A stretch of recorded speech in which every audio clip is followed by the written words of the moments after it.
I'm an Englishman. I'm from Bermondsey, southeast London. My father was called George. He was also from Bermondsey. His father, another Bermondsey man, was called George too. And his father, my great-grandfather, was from the same place. He was called Edward.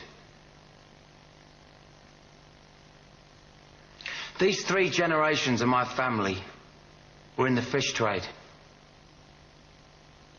I'm the first member of my family not to work at the market in Billingsgate. My great-grandfather had 11 brothers and sisters. They all married, except one. They had 43 children. Of these, 37 married. And between them, they had a further 159 children. One of those was my father. I don't know exactly how many of his generation married or exactly how many children they produced. I've so far tracked over 200 of them. Many still live in Bermondsey. Some are still in the fish trade. There are 7 called George and 5 called Victoria.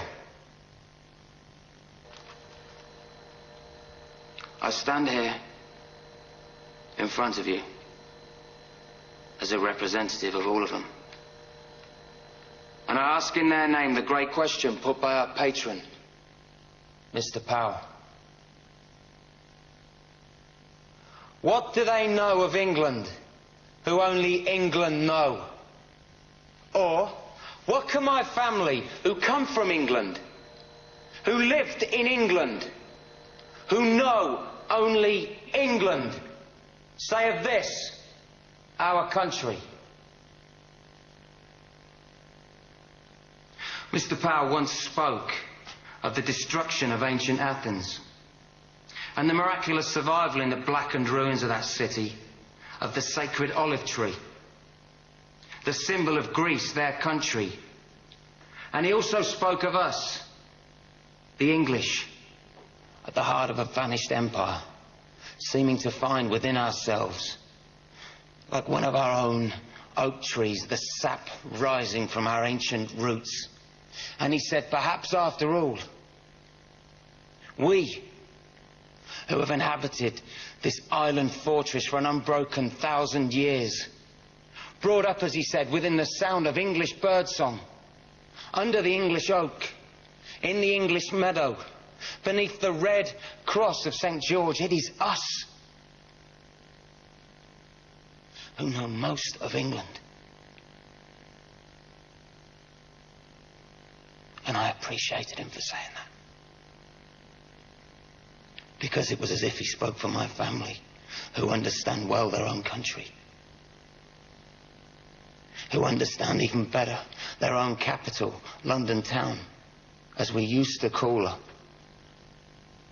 As we strolled in her parks, as we marvelled at her palaces, as we did business in the city, went west for a dance, took a boat on the river. The pale ale and eel pie of old London. The London of my family, for as many generations as I know. The London that within 15 years would be less than 50% white. London where in 15 years a white person will be in the minority. Am I racist? No. Do I have anything against people of other races? No. Would I prevent them from coming into my home? No. So what then is my gripe? My gripe. And I speak on behalf of 7 men called George and 5 women called Victoria. My gripe is quite simple. My gripe is that we were never asked. My gripe is that we were told, not asked. And every day we are told again and again how we are to be and how our country is to be. We're told by them, and we know who they are. They're English too. They're the class that has always set themselves apart. They're the class that has always taken whatever they wanted for themselves. And now they are the class that is giving England away.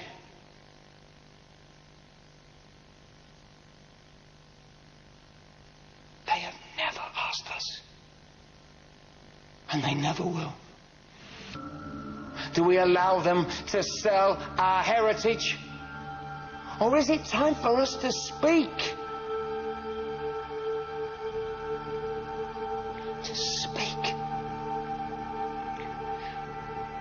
To refuse them the right to give away our holy, our bountiful, our only England that has nurtured us naked, grown us as the oak. Is it time for us that England know to come yet again and defend our country with our fire, our fists?